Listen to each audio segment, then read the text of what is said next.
अपराध छुपाने की कोशिश होती है, पुलिस अपराधियों से ही मिल जाती है, तो वो अपने आप में ही अपराध है। और एफआईआर झूठी दर्ज क्यों कर ली? तो ये सब चीज़ें हैं जो इस बात की तरफ इशारा करती हैं कि एक बहुत बड़ी साजिश है इस बच्ची की हत्या के पीछे, इतनी निर्मम हत्या, और उससे पहले जो कुकर्ते हुए हैं उसके साथ, उसको छुपाने के लिए। तो वो सब जाहिर करने के लिए, दुनिया के सामने लाने के लिए हम सुप्रीम कोर्ट में मुकदमा हमने दायर किया है। वो बहुत जल्दी अगले हफ्ते तक सुनवाई पे आएगा, जिसमें हमने ये मांग की है कि एक तो इसकी इंक्वायरी किसी न्यूट्रल एजेंसी से, सीबीआई या दूसरी एजेंसी से हो, और कोर्ट की निगरानी में हो ना। हत्या से पहले जो जो हुआ है उसके साथ वो जस्टिफाइड है क्या? किसी हस्बैंड को भी ये राइट है? नहीं है ना। तो पुलिस और प्रशासन और ख़ास तौर पे दिल्ली सरकार के बहुत सारे एमएलए फुल टाइम इस काम पे लगे। हरियाणा पुलिस भी इन्वॉल्व है और दिल्ली पुलिस भी है, और दिल्ली सरकार भी भ्रष्टाचार में इसमें इन्वॉल्व है। और ये जो जिसको लड़के को बता रहे हैं जिसने हत्या की, वो खुद ही जाके सरेंडर करता है कालिंदी कुंज में, और कालिंदी कुंज वाले एक हत्यारा उनके पास आ गया, उसके खिलाफ कोई एफआईआर दर्ज नहीं करते। उसका बॉस एक दिन पहले अरेस्ट हुआ था, तो उसको किन हालात में छोड़ दिया और किस चीज़ के लिए अरेस्ट हुआ था? सिविल डिफेंस का ऑफिस दिल्ली सरकार के अंडर जो काम करता था, उससे करोड़ों रुपए की उगाही हो रही थी। आज हम बात करेंगे राबिया केस पर, जो कि दिल्ली की घटना है, संगम विहार में, जो कि सिविल डिफेंस में वर्क करती थी, उसके साथ जो घटना घटी उसका केस जो है एडवोकेट महमूद प्राचार सर देख रहे हैं। तो हम उनसे केस के बारे में बारीकी से जानने का प्रयास करेंगे कि क्या है केस और पूरी बात क्या है। तो सर, सबसे पहले तो मैं आपसे जानना चाहूँगा, क्या केस है, ये पूरा मामला क्या है सर? देखिए, पूरा मामला ये है कि, और बुनियादी बात यह है कि जब भी किसी शेड्यूल कास्ट, शेड्यूल ट्राइब या माइनॉरिटी की या मुस्लिम महिला के साथ, बच्ची के साथ ऐसा होता है, तो पूरी शक्ति लगा के जो इस्टेब्लिशमेंट है, यानी कि पुलिस है या सरकारी अधिकारी हैं या यहाँ तक कि पॉलिटिकल पार्टीज़ भी हैं, वो कमी निकालने की चेष्टा करती हैं जो विक्टिम है उन्हीं के। ये हाथरस या जितने भी केसेस आपने देखे होंगे शेड्यूल कास्ट और माइनॉरिटीज़, शेड्यूल ट्राइब्स के लिए, यही उनका एक सेट फार्मूला है, हर बार यही प्रयोग होता है। तो एक तो हमारे लोगों को किसी भी प्रकार की इस तरह की बातों में आना नहीं चाहिए और मजबूती के साथ अपने लोगों के साथ खड़ा रहना चाहिए, क्योंकि इस प्रकार की घटना हर एक जगह होगी और इस प्रकार की कार्रवाई अपने लोगों को गलत दिखाने की हर जगह होगी, क्योंकि उसी से उनके घिनौने अपराध छुपते हैं। जो आप संगम विहार की ये मुस्लिम बच्ची का भी केस बता रहे हो, उसमें भी यही प्रकार की कोशिश चल रही है, जिसमें दिल्ली सरकार ख़ास तौर से पूरी ताकत लगा रही है। उसमें दिल्ली पुलिस भी शामिल है और हरियाणा की पुलिस भी शामिल है कि किसी भी प्रकार से इशू क्या है कि एक लड़की के साथ इतना घिनौना कृत्य हुआ, उसकी इतनी निर्मम हत्या हुई कि शायद जानवर भी शर्मिंदा हो जाएंगे, इतनी भयानक उसके साथ गतिविधि या घटना घटित हुई। अब उसमें ये नहीं इन्वेस्टिगेशन करने की चेष्टा हो रही कि वो आखिरी बार जो है उसका बॉस एक दिन पहले अरेस्ट हुआ था, तो उसको किन हालात में छोड़ दिया और किस चीज़ के लिए अरेस्ट हुआ था? कि वो पैसे उगाही कर रहा था, ज़बरन पैसे उगाही कर रहा था अलग अलग रेस्टोरेंट से, जो और दूसरे दुकानें हैं उनसे, कोरोना के नाम पे, कोरोना के लॉकडाउन के नाम पे।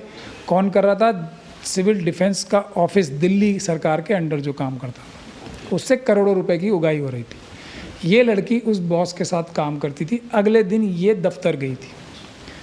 ये ऐसे फैक्ट्स हैं जो कोई मना नहीं कर रहा है, और जाहिरी बात है कि जब वो दफ्तर गई थी तो पुलिस उससे भी पूछताछ कर रही होगी। अगले दिन तो पुलिस ने उस जगह पूरा कब्जा ही कर रखा होगा।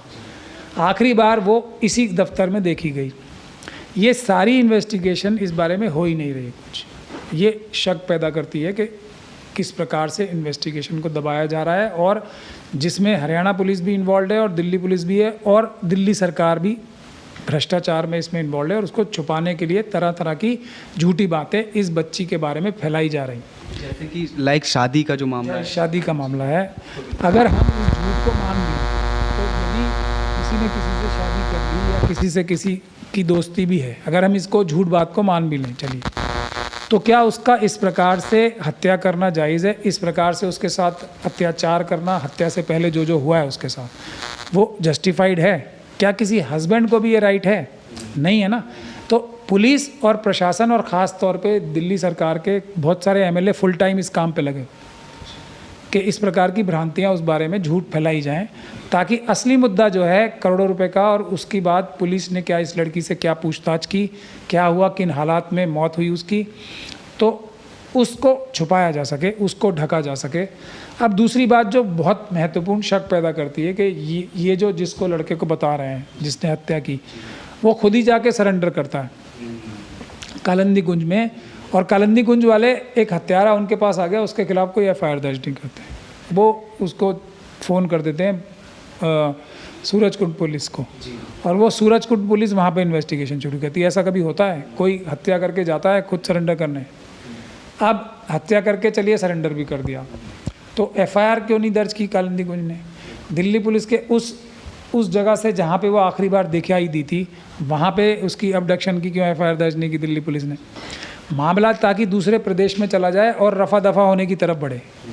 अब तीसरी चीज़ ये है कि अगर किसी ने जाके सरेंडर भी कर दिया, तो उसके परिवार वाले स्वयं अब इस बात को कह रहे हैं कि हाँ इसने मर्डर किया है। अच्छा, खुद ही, मतलब परिवार वाले भी ये कह रहे हैं। तो क्यों अपने सर लिया जा रहा है ये अपराध? किन हालात में लिया जा रहा है? क्या ये करोड़ों रुपए की जो हेर फेर हो रही है दिल्ली सरकार में सिविल डिफेंस के नाम पे, उसको छुपाने के लिए वो ये इस प्रकार के काम हो रहे हैं? ये सब चीज़ें इन्वेस्टिगेशन करके आएंगी। तीसरी एक महत्वपूर्ण चीज़ जो है, लड़की के पिताजी जो एफआईआर लिखी है हरियाणा पुलिस ने, उसमें लड़की के पिताजी ये उसको दिखाया कि उन्होंने आके कंप्लेंट की और इस लड़के का नाम बताया, जो कि सरासर झूठ है।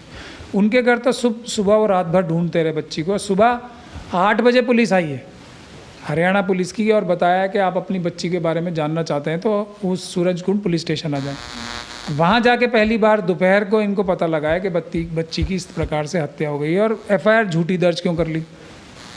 तो ये सब चीज़ें हैं जो इस बात की तरफ इशारा करती हैं कि एक बहुत बड़ी साजिश है इस बच्ची की हत्या के पीछे, इतनी निर्मम हत्या, और उससे पहले जो कुकर्ते हुए हैं उसके साथ, उसको छुपाने के लिए।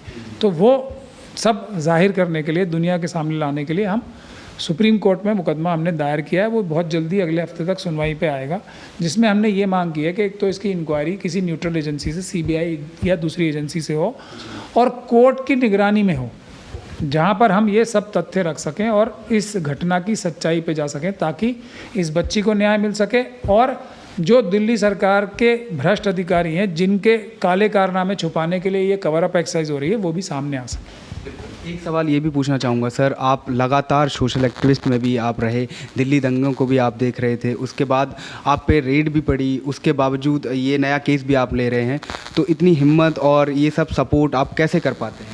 देखिए, एक तो हमारा जो मज़हब है वो इंसाफ और बराबरी के लिए संघर्ष करने का ही सोशल मैसेज इस काम का है सबसे बड़ा, और दूसरा जो इंस्पिरेशन आती है वो मेरे पीछे नज़र ही आ रही है आपको, बाबा साहब की। तो ये 2 इंस्पिरेशंस हैं मेरे ज़िंदगी में। एक तो जो हमारा मुस्लिम होने की वजह से ईमान है कि हमें, जो देखिए मुसलमान या कोई भी धर्म का व्यक्ति रोज़ा नमाज और ये सब करता है वो अपने ज़ाती फ़ायदे के लिए करता है, लेकिन जो ऊपर वाला हमसे जो चाहता है वो ये चाहता है कि हम इंसाफ और बराबरी के लिए काम करें पूरे दुनिया के लोगों की।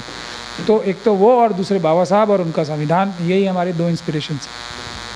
और सर राबिया केस में क्या लगता है आपको, कितनी उम्मीद दिख रही है कि केस आपके पक्ष में है, मतलब परिवार के पक्ष में? देखिए, ये तो अभी वक्त ही बताएगा, लेकिन हालात ऐसे हैं कि हम अगर इस केस की सच्चाई के पीछे जाएंगे तो बड़े बड़े चेहरे दिल्ली सरकार के भी और दिल्ली पुलिस के भी बेनकाब होंगे, जो इस केस में शामिल हैं और जिन्होंने ये साजिश में ये करके ये घटना को छुपाया जा रहा है। जो उसका बॉस था मेहरा करके, उसकी काले कारनामों को, और पुलिस ने जो ये इस बच्ची के साथ इंटरोगेशन की और उसके बाद क्या हालात रहे, अगर ये सामने आएंगे तो बहुत बड़े बड़े चेहरे दिल्ली सरकार के सामने आएंगे। ये सब जो ये बच्ची के केस में भी हो रहा है और दूसरे केसेस में भी जो ये अपराध छुपाने की कोशिश होती है, पुलिस अपराधियों से ही मिल जाती है, तो वो अपने आप में ही अपराध है। अगर हम इस पे पुलिस के खिलाफ, प्रशासन के खिलाफ कार्रवाइयाँ करनी शुरू करेंगे और न्यायालय उनके खिलाफ ऑर्डर्स करेंगे, उनको जेल भिजवाएंगे, तब मैं समझता हूँ ये अपराध रुकने शुरू होंगे। थैंक यू सर हमसे बातचीत करने के लिए।